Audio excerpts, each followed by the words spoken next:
Now we're going to talk about Africa and the contribution that Italy can give to this promising continent, which is growing. I'd like to call upon Frank Cinque, the general manager of E4 Impact Foundation, and Chido Munyati, the head of Regional Agenda Africa World Economic Forum, and Federico Vecchioni, CEO of BF International, uh, an Italian agro-industrial group. Allora, partiamo con Frank Cinque. Intanto, ovviamente, nella risposta Frank Cinque, now, if you don't know if for impact, maybe in your answer you can expand a little bit on what it is. But let's start from the question: how can Italian businesses contribute to the growth and development of a continent that, also from an economic point of view, seems increasingly promising? Well, thank you. Thank you for your question, and thanks to Dr. Moratti for allowing me to bear witness on behalf of E4 Impact. Let me start with a methodological note.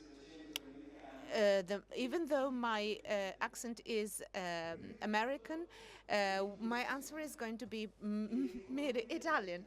First of all, intuition. The intuition that company management is a possible factor for development for a growing continent.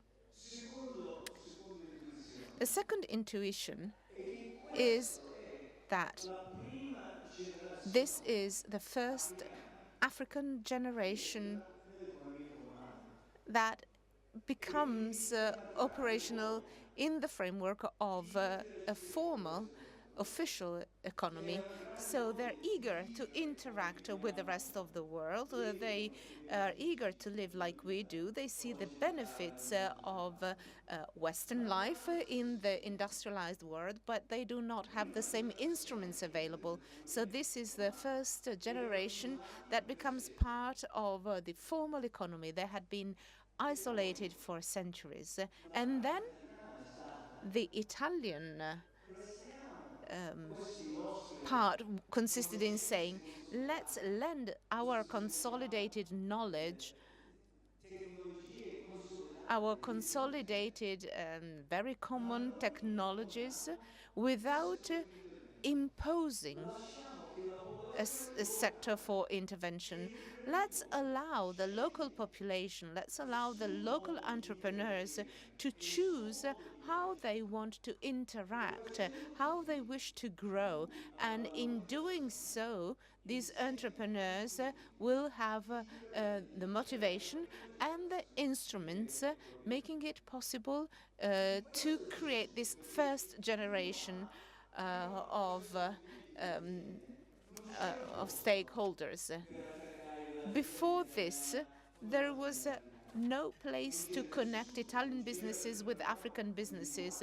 There was no industrial fabric. There was no common language or understanding. So we hope that we are contributing in creating this common impetus.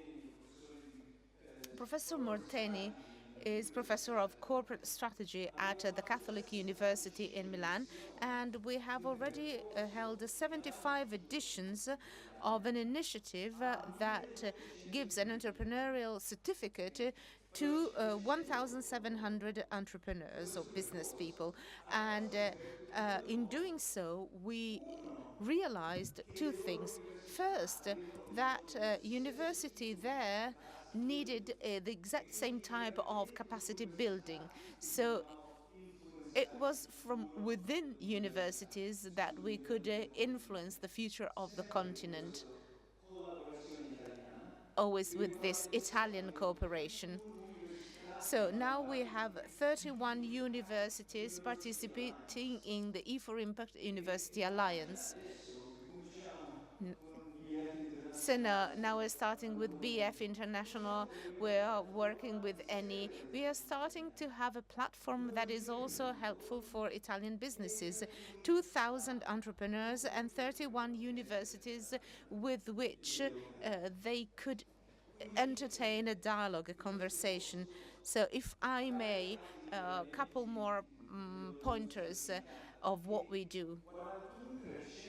41% of our businesses trained in our NBA have then found grants, in some cases grants, as I mentioned, or debt, or equity, but perhaps this is even more fundamental. They did so in a continent where there are major difficulties, not so much in finding liquidity, but in investing liquidity in businesses that are perceived as a high risk. If a business can draft a business plan and can talk to these financial organizations, they will then be put in a position to achieve their goals. So all this was done in Italian style without imposing anything.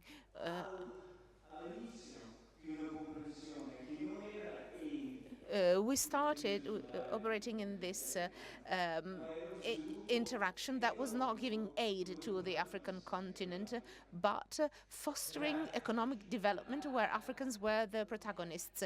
Thank you, Dr. Cinque. Now, with Dr. Munyati, let's discuss the topic of a continent where population growth and economic development seem to be going hand in hand. He will speak in English, so you can grab your headsets if you need them, if you don't understand it. No, thank you so much for that question, and I would like to thank Dr. Moratti for having me here. This has been a remarkable day, and greatly enjoyed the afternoon.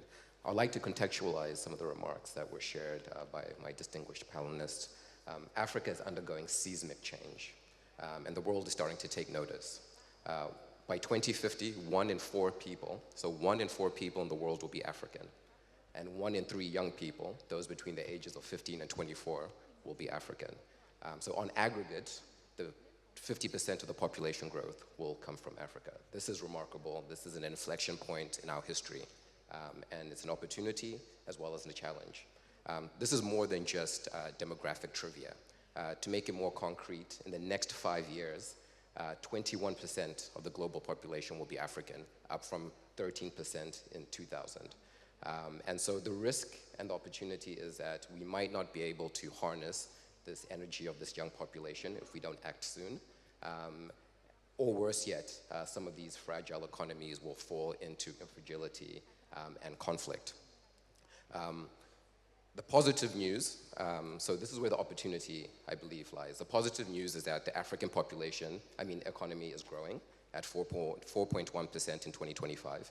This is up from 3.5% the year before. 80% of African countries are actually growing at faster than this medium percentage of 4.2%. And so this is in a time where global average growth is perhaps about 3%. So Africa is distinguished in this regard.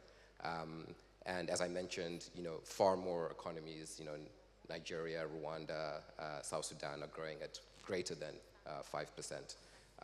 And so this is a remarkable opportunity and a challenge. If you remember, one thing I say today is that this medium growth rate of 4.1% is actually double the population growth. So economists would say that we're actually in a good space. The fact that the GDP growth is double the population rate means it signals that per capita incomes are in fact growing. We are building a middle class, and standards of living are improving. But there is a big challenge, which I'm sure the panelists will also allude to. Africa adds about 11 million people to the workforce every year, 11 million. And of those 11 million, only 3 million jobs are being created annually. So that's a delta of about 7 million jobs that need to be created. And so the big question for African policymakers, for the business people in this room, is less about economic growth. It's about inclusive growth. How can we ensure that this young, sort of vibrant, youthful demographic is going to have jobs? And so the question is, how do we turn this surge into a jobs engine for the global market? I have 2 ideas or levers that I think could be potential solutions for this challenge. The first one being regional integration, and the second one being the role of technology. So regarding regional integration, Africa is actually in the process right now of implementing what they call the Africa Continental Free Trade Area. 53 or 54 countries have signed up to a single market for the trade in goods and services, and 47% of those countries have ratified the agreement. What this means now is that large industries, businesses, agriculture businesses can now see a single market similar to China or similar to India, where they can expand their value chains across Africa and leverage economies of scale. This is unique. The big challenge for businesses in the past is that African markets, individual countries, were just too small. They were fragmented, and it was very difficult to deal with 54 different regulations.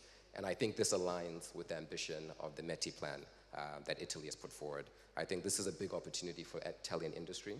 The proximity of Italy to Africa, it makes sense that Italy leads the charge. It doesn't make sense like countries from farther abroad have been leading the engagement with Africa, when I think Italy has the proximity, the industry, as well as the innovation to collaborate.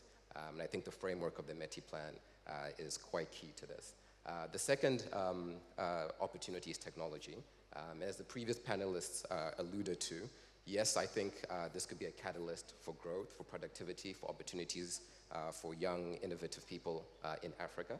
The challenge, of course, is electricity. Africa right now, only 43% of the population has access to electricity. And where it is available, it's characterized by frequent power cuts. And so it makes it very difficult to adopt and scale these advanced technologies. Take AI infrastructure, for example. Building and running these energy-intensive components, data centers, next-generation networks, high-performance computers that were mentioned in the previous panel, doesn't just require more electricity, it requires exponential electricity. Electricity demand that keeps up with technological demand. And as they mentioned prior as well, generative AI uses 33% more electricity than traditional software. So what we're seeing is that these advanced technologies don't just demand, the demand for electricity from these advanced technologies is not just linear, it's exceptional. And secondly, if Africa doesn't scale its energy infrastructure, there will be an expanding of that digital divide, or maybe just a few countries, South Africa, Morocco, would benefit from these emerging technologies. So there again is an opportunity for industry, for Italian businesses who have expertise in building this infrastructure, whether it's distribution across the continent, now that we have this single market, in traditional electricity as well as renewable electricity, to go to the theme of the meeting today, sustainable electricity. To put a fine point on it, that would cost about $400 billion. In the bigger scale of things, that's not a lot of money for the entire continent. And this would provide the foundation for Africa to realize its potential.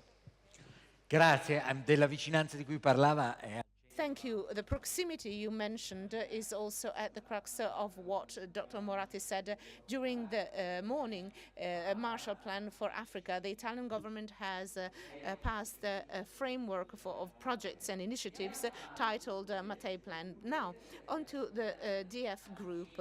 DF Group is the most important agri-food industry in Italy. It's investing a lot internationally.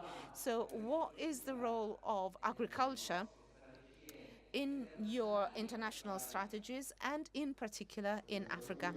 Well, first of all, I would also like to thank for the invitation and greet Letizia Moratti. What is the role of agriculture? Well, we are farmers ourselves, so for us that is a role that we intend to perform. That's also the reason why about a year ago we decided to pass an important plan for internationalizing our group. Thinking about the various regions, we decided to prioritize on the African continent.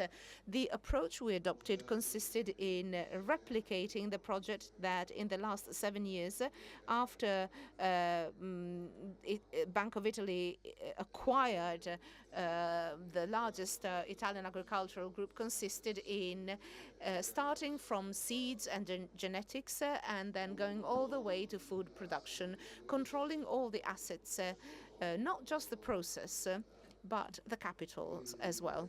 So BF has created this large Italian infrastructure, which includes technology research, land, food industries, processing industries, and also distribution networks.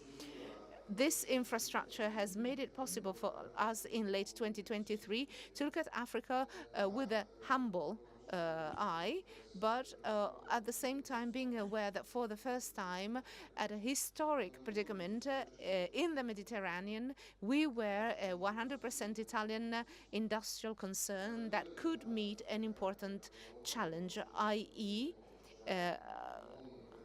in a new way, a non-predatory way, to go to Africa, not to get lands, but to help manage land, not to produce for trading, but for producing for internal markets, to help produce food on a wide portion of the African territory, the objective being to manage around 400,000 hectares of land, which would be the largest project implemented so far by a stock-listed Italian company.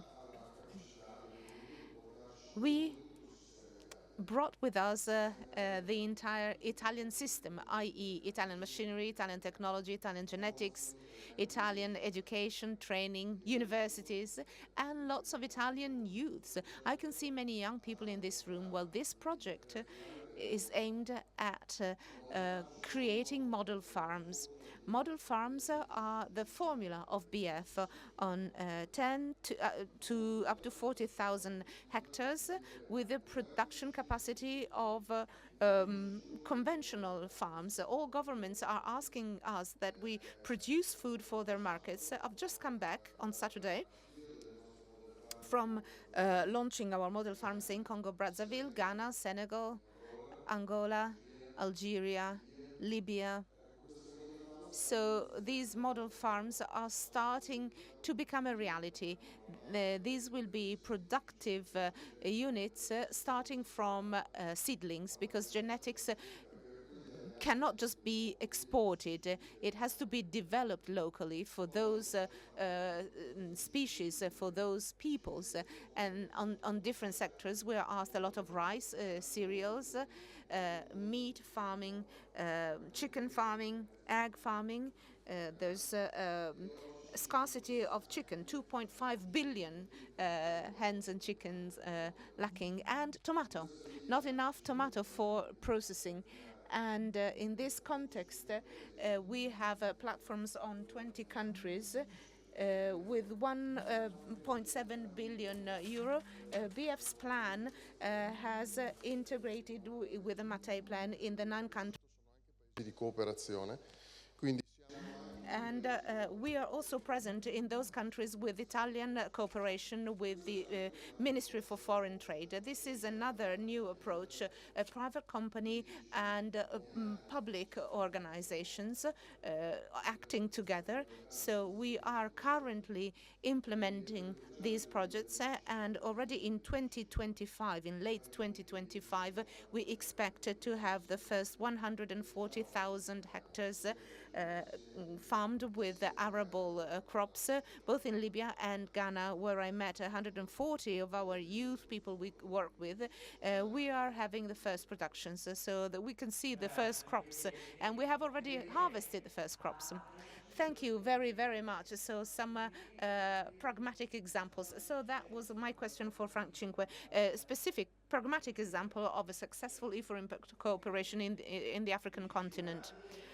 Well, the greatest plastic recycling organization in Europe approached us saying, in Italy, 79% of what can be recycled is recycled. In Nairobi, only 4% is actually recycled. Please find me an entrepreneur in Nairobi, because that's where I want to take my recycling activities. So in our accelerator, we had a small recycling plant. He was very well connected, who was the Secretary General of the association. So we have created the connection for this entrepreneur. We have helped support all the process leading to merger of these two companies. The initial investment to expand the plant, to buy the machines, to find the raw machines was very small, 250,000 euro. It started working in the first year, seeing, break even in year one, and now they're thinking to shift from the production of granules to the finished product. Given the way this went and the speed at which this happened, that very same entrepreneur said he wanted to start working on, well, recycling, but all in chemistry, because in Kenya it is possible to bring back plastic, to use plastic as diesel fuel. So we found among our entrepreneurs one who had a small plant. Our Italian entrepreneur sent him around shopping for the right plant, and now is investing in land to expand its premises, and now it's about to acquire the African company, leaving the Italian entrepreneur as head of that company, so that they can recycle in the chemical sector where yields are much higher. Thank you. Now a question for Dr. Munyati in a couple of minutes. Can you share some tips, pieces of advice to Italian entrepreneurs on how to best approach the growth of the African continent as an opportunity rather than a challenge? Absolutely. Thank you so much for that question.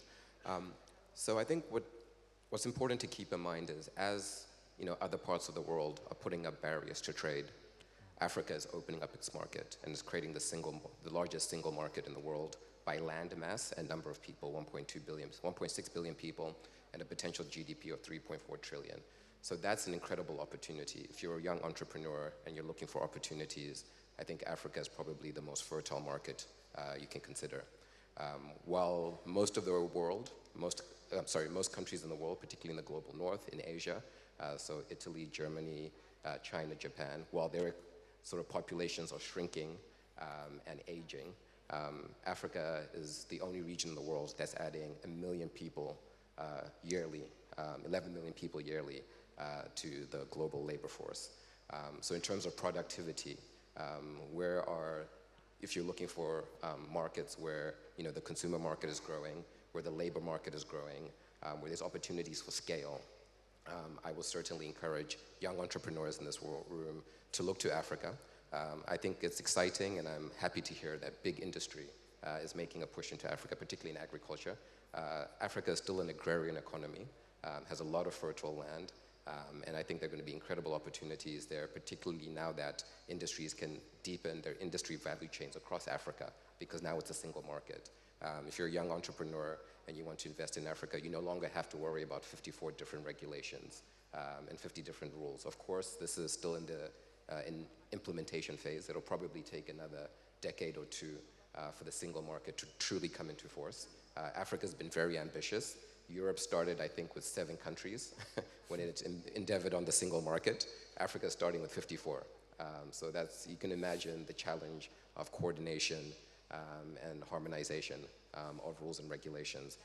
So that would be my advice to young people: is visit Africa, experience it, see the opportunities that are available. It's a young continent, it's a dynamic continent, and the opportunities for scale are unparalleled. So this will be Africa's century. And I think a country like Italy, that country with only 16 million people that became a G7 economy, has a lot of lessons that it can share and transcribe in Africa. And I think that partnership would be very meaningful going forward. So that would be my sort of short piece of advice. Thank you very much.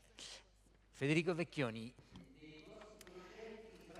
Federico Vecchioni, you have spoken a lot about innovation. Now, in your projects, in particular in Africa, but in terms of international expansion, what innovations have you implemented so that your projects would thrive?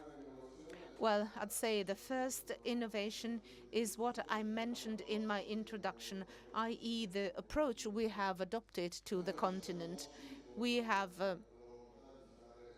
set off wishing to do the exact opposite of what many governments and entrepreneurs have done in Africa. We have chosen alliances with local African entrepreneurs and with local African governments, long-term alliances. I mentioned before about land grabbing, land purchasing, and we said that we can only use land in concession, and that's all we have. So all the investments we make will remain fully available to the owners of that land, which is always going to be Africa. It will never be us. The other aspect is innovation in terms of what we're doing, in terms of the production chains, production cycles. The genetics we will develop on those mother fields is going to be a genetics we don't have in Italy. The genetics of corn, rice, tomato will be developed in Africa for Africa, and it will be African. We have forged alliances with local farmers. It's the same Italian approach, a larger production platform. Today in Italy, we farm 15 million hectares we own. Sorry, that was a 15,000 million, so 15 million hectares. 12.4 Italian hectares providing services to Italian farmers on 5.9 million hectares. So we are entrepreneurs accustomed to doing large agricultural industry with small farmers. So I would say we are used to operating at community level, where the larger industry processes food also for the smaller ones. Now, speaking about digital farming, in Italy, together with a large fund like Nextalia, we have promoted something where we also participate in with the CDP. It's called a Diagram, and it's the largest Italian company in the field of digital farming, and we are taking that to Africa, mapping lands, but also using satellites in the best and most efficient way, as developed in Italy, to study the electric conducibility of soil so that we can carry out agriculture that is not just sustainable when presenting your reports, but in terms of reduction, chemicals needed by 75%. The other thing is water. There's no playing with water resources. Agriculture should shift towards micro irrigation, yes, but suffice it to think about tomato. We have to do a lot about making water drinkable, because watering fruit and vegetable with water that is not drinkable then has a very short shelf life. So we have to focus on usage of water that enhances the products. Plus, you mentioned youths. It's something dear to my heart, because as a farmer, I've known San Patrignano for many years. Once a farmer, always a farmer. That's something I told the presidents of Congo, Senegal, and Ghana, who's also a farmer. I said, you're a farmer, but I'm also a farmer. I'm wearing a jacket, but I'm still a farmer. And I think that places like this should be an example for us, but should also always remind us that a project, I'm thinking about BF, the continuity of such projects are our children, our grandchildren, our youth. So BF has decided to really focus on young people. So every year we have an exchange of 500 young people who travel back and forth between Europe and Africa, working together. And I think this is possibly the most significant thing about this project, that has to generate values, dividends. Those are the commitments of a managing director. But this project has as its prime vocation that young Africans towards the African continent and young Africans towards Italy may find in the agri-food industry a leverage for friendship and support amongst people. So that is much more important than EBITDA. Thank you so much. Thank you very much, Chido Munyati, Frank Cinque, and Federico Vecchioni.